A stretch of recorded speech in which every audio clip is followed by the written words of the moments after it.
mentioned earlier the capacity investment scheme. Now, this is a scheme, of course, that the government has to fork out lots of our money to try to get lots more investment in green energy.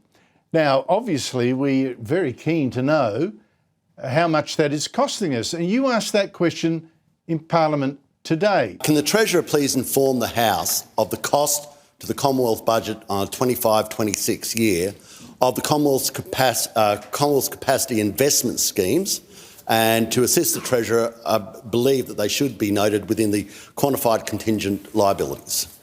Thank you, Mr Speaker. As the member for New England should know, that because the capacity investment scheme involves a number of negotiations, then those numbers are not typically published. The problem is that Jim Chalmers, the Treasurer, doesn't want Australians to know how much it costs. Told you, oh, it's all in confidence, etc., etc. Is that actually correct?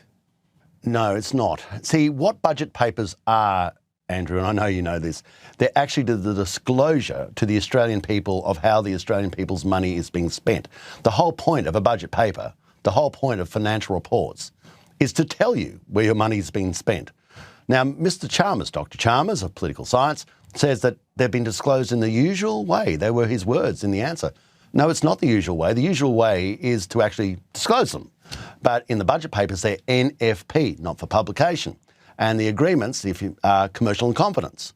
And that could be hundreds of billions of dollars of your listeners' money that is being hidden from you as to who's getting it, on what terms they're getting it, how they negotiated it, and this money that just walks out the door.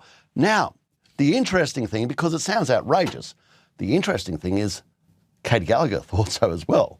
And the finance minister in the other place, the Senate, when asked the same question by Senator Hanson, said, oh no, we'll get that for you.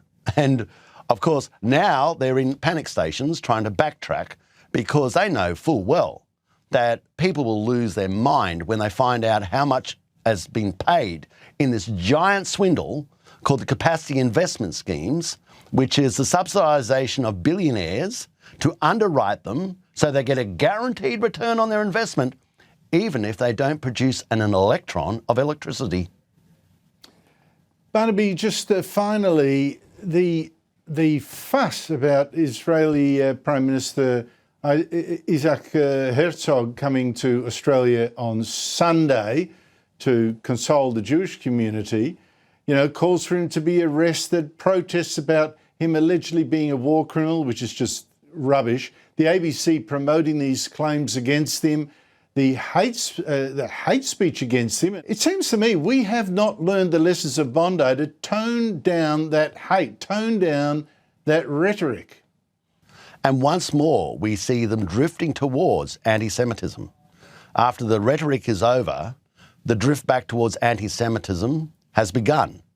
And, they will, find, this is just a particular issue, but it falls into the category of an attack on Israel.